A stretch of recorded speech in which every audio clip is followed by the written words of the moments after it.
एक शायर ने बड़ी अच्छी बात कही इश्क के बारे में, लेकिन यहाँ अप्लाई होती है। उसने कहा, वो नहीं मेरा सही, उससे मोहब्बत है तो है। भाई किसी से मोहब्बत है, नहीं हो पाया मेरा, कोई बात नहीं। वो नहीं मेरा मगर उससे मोहब्बत है तो है। अब ये रस्मों और रिवाजों से बगावत है तो है। अगर मैंने एक सही बात कह दी और वो रस्म रिवाज के खिलाफ है तो है, मैं क्यों डरूंगा। जो मुझे ठीक लगा, अपने ईमान के मुताबिक लगा, मैंने कहा वो मैं करूंगा। तो जो बात मुझे अपनी ओर से शुरुआत में कहनी थी, मैंने आपसे, तनाव रहता ही होगा, पढ़ते होंगे, टेंशन होती होगी, कितना पढ़ें, टाइम मैनेजमेंट कैसे करें, ये सवाल भी आपके सामने है। मैं आपसे, देखिए मेरा काम चीज़ों को आसान करना है। मैं दिल्ली में पढ़ाता हूँ आईएएस के बच्चों को, तो मैं उनको भी ये कहता हूँ कि चीज़ें मुश्किल तो कोई भी कर सकता है, चीज़ें आसान करना मुश्किल है, और हमें तो चीज़ें आसान करनी है। इस दुनिया में कोई भी ऐसा एग्जाम नहीं जिसके लिए आपको 24 घंटे पढ़ने की जरूरत है। अगर आप दिन में 8, 10, एक लेवल के बाद 12 घंटे पढ़ते हैं तो ये बहुत है। इसलिए मैं आपसे कह रहा हूँ, शुरुआत के लिए 8 घंटे की पढ़ाई, 8 घंटे की नींद और 8 घंटे बाकी सब चीज़ें, खेलना कूदना, वो बहुत ज़रूरी है। यहीं से बात आती है मोटिवेशन की। एक ही है कि हमारा मोटिवेशन हमेशा कैसे रहे, और एक ये कि कभी कभी स्ट्रेस ज़्यादा हो जाता है, उस समय हम कैसे मैनेज करें। आपकी उम्र में स्ट्रेस ज़्यादा होने की वजह यह भी है कि आपके हार्मोन्स इस उम्र में ज़्यादा, उनमें वाइब्रेशंस होते हैं, तो मूड स्विंग ज़्यादा होते हैं। जैसे जैसे आप मैच्योर होते जाएंगे उम्र के साथ, आपके मूड स्विंग्स कम हो जाएंगे। जैसे आपके पेरेंट्स हैं, आप देखेंगे, स्पेशली फादर को आप देखेंगे, आपके फादर आमतौर पर इमोशनल बातों से बहुत प्रभावित नहीं होते होंगे। जैसे आप कहेंगे, पापा आज मेरी फ्रेंड ने मुझे छोड़ दिया, पापा कहेंगे कोई बात नहीं। आपके अंदर से आंसू छूट रहे हैं, आपका मन कर रहा है मैं क्या कर लूं, आग लगा दूं, जंगल में जाके क्या कर दूं, इमोशंस ऐसे उछल रहे हैं आपके। पापा क्या बोल रहे हैं, कोई बात नहीं, कोई और मिल जाएगा उससे बेहतर, ठीक है। ऐसा नहीं कि बहुत अभ्यास किया उन्होंने। उम्र बढ़ने के साथ साथ हमारे हार्मोन्स का बैलेंस चेंज होता है और आप बहुत मैच्योर हो जाते हैं। मैच्योर होने का सबसे बेसिक मतलब है कि आप किसी इमोशन में बह नहीं जाते, आप खुद के ऊपर कंट्रोल बेहतर रख पाते हैं। तो वो उम्र के साथ होगा। लेकिन अभी जैसे डीमोटिवेशन आपको होता होगा, करियर को लेकर सवाल मन में आता होगा कि आईएएस बनूं तो कैसे बनूं, कितना पढ़ूं, कितना ना पढ़ूं, ये सब सवाल आते होंगे। मैं तो आईएएस के लिए पढ़ाता हूं। अगर आप आईएएस की तैयारी करेंगे तो इनडायरेक्टली कहीं ना कहीं मुझे उससे फायदा ही होगा। पर ईमानदारी की बात यह है कि वो अकेला रास्ता नहीं है। एक बात को ठीक से, आईएएस बनने का मजा क्या है कि आपका सोचने का तरीका बहुत साइंटिफिक हो जाता है। आप फैक्ट्स पे बात करते हैं, तथ्यों पे बात करते हैं, आर्गुमेंट से बात करते हैं, इमोशन से बात नहीं करते हैं, समझदारी से बात करते हैं। हमारे देश में जो आबादी है, वो आबादी, अब सेंसस जब भी होगा पता लगेगा, पर हम मान के चलते हैं कि वो आबादी लगभग 145 करोड़ के आसपास इस समय हो चुकी है। पूरे इंडिया की बात अगर हम करें, 145 करोड़ में से अगर मैं कहूं कि जो लोग 21 साल या 18 साल से मान लीजिए 30 की उम्र के बीच में है, इन 12 साल में है, मेरे ख्याल से ये आबादी भी कम से कम 12, 15, 20 करोड़ के आसपास तो होगी ही होगी। अगर ये 20 करोड़ लोग सोचे कि मैं आईएएस बनना है, या इनमें आधे भी सोच लें, 10 करोड़ सोच लें, आपको ये समझना है कि आईएएस पूरे भारत में कुल मिला के 6000 होते हैं, जिनमें से भी 5000 लोग हैं। आईपीएस भी इतने ही होते हैं, 5-6 हजार के बीच में होते हैं। अगर 10 करोड़ लोग सपना देखेंगे उन नौकरियों का, अगर मैं सारी सिविल सर्विसेज मिला लूं, सेंटर की, स्टेट की, सब मिला लूं, तो सेंटर की कुल 20 सर्विसेज मान लीजिए, सबका कार्डर अगर हम 5000 भी एवरेज रखें तो 1 लाख लोग होंगे। आपके स्टेट का मान ले, स्टेट में मान लेता हूं कि 2-3 हजार लोग होंगे जो सरकारी नौकरी में ठीक पद पे होंगे। उससे ज्यादा का तो कार्डर नहीं होना चाहिए, क्योंकि स्टेट बहुत छोटा आपका है, आबादी बहुत कम है। तो जो नौकरियां कुल मिला के 10-12 हजार हैं, अगर देश का हर युवा सोचे कि मुझे उसी में आना है, तो इसका मतलब है कि हम एक ऐसे रास्ते पे जा रहे हैं जिसमें डिप्रेशन होने की संभावना बहुत ज़्यादा है, एंग्जाइटी होने की संभावना बहुत ज़्यादा है, बहुत लोगों को हारना भी पड़ेगा, बहुत लोगों को हासिल नहीं हो पाएगा वो सब। तो मैं जो आपसे कहना चाह रहा हूं, सरकारी नौकरी ठीक है, कोशिश करने में बुराई नहीं है, सरकारी नौकरी में कुछ चीजें अच्छी होती हैं, पर अपने मन से ये बात निकाल दीजिए कि मुझे केवल और केवल सरकारी नौकरी में ही जाना है। दुनिया में तमाम रास्ते हैं और मैं कुछ रास्ते आपको हिंट करता हूं इस चीज का। जैसे मैं खुद एक एग्जांपल हूं, मैं सरकारी नौकरी में रहा, मैं दिल्ली यूनिवर्सिटी में लेक्चरर था, पहले असिस्टेंट प्रोफेसर था, 2 कॉलेजेस में पढ़ाया मैंने वहां। फिर आईएएस का एग्जाम दिया, सिलेक्ट हो गया उसमें, 6-7 महीने वहां नौकरी की, फिर वो भी छोड़ा। अब मैं अपना काम करता हूं, सेल्फ एम्प्लॉयड हूं।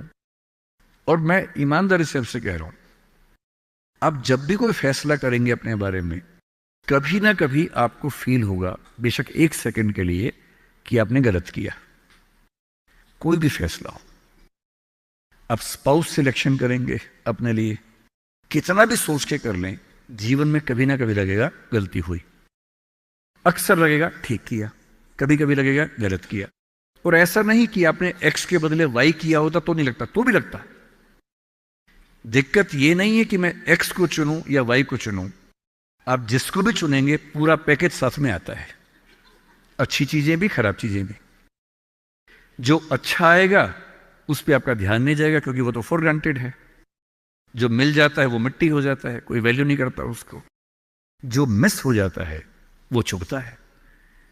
और जो चीज दूसरे ऑप्शन में अच्छी थी इसमें नहीं, आप बार बार वो देखते, अरे यार अरे यार वो ठीक था, अरे यार वो ठीक था। जबकि वहां 12 प्रॉब्लम्स थी, यहां 2 प्रॉब्लम है। पर हमारी ह्यूमन कॉन्शियसनेस ऐसी है कि जो छूट गया उस पर नजर ज्यादा जाती है, जो मिल गया मिट्टी हो जाता है। एक बड़ा प्रसिद्ध शेर मैं कई बार कोट करता हूं, मतलब दुनिया जिसे कहते हैं जादू का खिलौना है, मिल गया वो मिट्टी है, नहीं मिला वो सोना है। जो नहीं मिलता है ना वो बड़ा परेशान करता है। ये नौकरी के मामले में भी है। पर मैं ईमानदारी से कह रहा हूं कि मुझे आज तक जिस एक फैसले पर 1 सेकंड के लिए भी नहीं लगा कि मैंने गलत किया, वो नौकरी छोड़ने का फैसला है। मुझे आज तक नहीं लगा कि मैंने गलती की, क्योंकि मुझे लगता मैंने एकदम ठीक किया। मैंने अपने स्वधर्म, अपनी नेचर के अनुसार सही किया। इस बच्चे ने बड़ा खूबसूरत सवाल पूछा कि आप आईएएस एलाइड की नौकरी छोड़ के टीचिंग में क्यों आ गए। मैं इस सवाल में दूसरा सवाल जोड़ देता हूं। हमारे सामने प्रेम सिंह जी बैठे हैं, मुख्यमंत्री जी बैठे हैं, वो टीचिंग की नौकरी छोड़ के पॉलिटिक्स में क्यों आ गए। 2 एग्जाम्पल्स हैं आपके सामने। इन दोनों में एक तारतम्य है, एक रिदम है, एक लय है दोनों में। वो टीचर बने, उनको फील हुआ कि उनका स्वधर्म टीचिंग से ज्यादा कुछ और है। मैं आईएएस एलाइड में आया, मुझे लगा कि मेरा स्वधर्म इससे ज्यादा टीचिंग में है। स्वधर्म क्या होता है?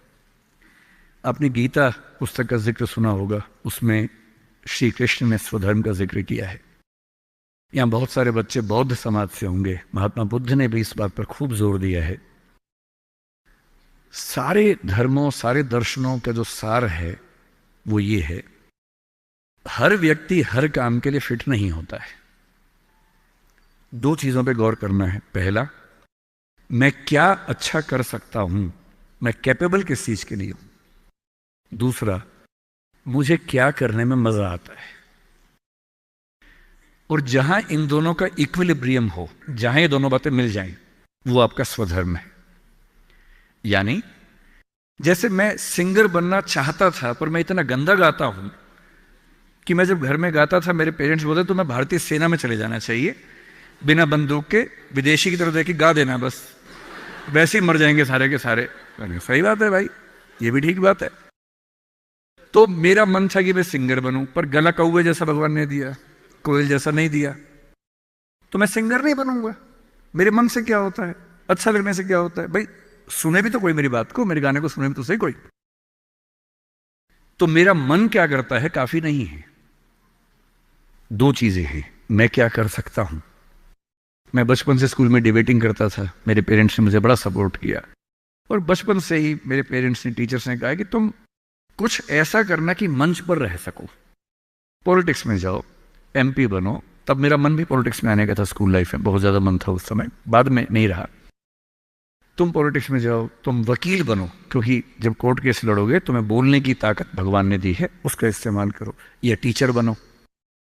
टीचर की छवि हमारे समाज में बहुत अच्छी नहीं होती थी, हालांकि मेरे पेरेंट्स टीचर ही हैं दोनों, पर हमारे समाज में टीचर की छवि होती है। और हमारे देश का दुर्भाग्य है कि जो प्रोफेशन देश को गढ़ता है उसकी छवि बहुत अच्छी नहीं है। टीचर बनना बहुत लोगों का सपना नहीं है, मेरा तो है। और मेरा स्वधर्म, मैंने महसूस कर लिया कि मेरा स्वधर्म टीचिंग है। और स्वधर्म का मतलब वही दो बातें जो मैं कर सकता हूं और जो मैं करना चाहता भी हूं। आपके मुख्यमंत्री जी अच्छे टीचर रहे होंगे, पर उनको बार बार मन में आता होगा कि मैं जनता के बीच जाकर उनके साथ काम करके क्यों ना कुछ ऐसा करूं कि पॉलिसी मेकिंग में आऊं। उनका स्वधर्म उनको वहां खींच के ले गया, तो उन्होंने वो किया। और इस दुनिया में जो भी सफल इंसान आपको देखे, कोई भी सफल व्यक्ति देखे, किसी भी फील्ड का हो, आप हमेशा देखेंगे वो वही व्यक्ति है जो अपने स्वधर्म पे चल रहा है, जिसने वही रास्ता चुना जो उसकी क्षमताओं यानी कि कैपेबिलिटीज और उसके इंटरेस्ट यानी कि उसकी इच्छाओं से मैच करता था। तो आप सबसे मैं कह रहा हूं कि आईएएस या पीसीएस या सरकारी नौकरी की अंधी दौड़ में मत दौड़िए। मैंने बहुत सरकारी नौकरी वालों को देखा है दुखी रहते हुए।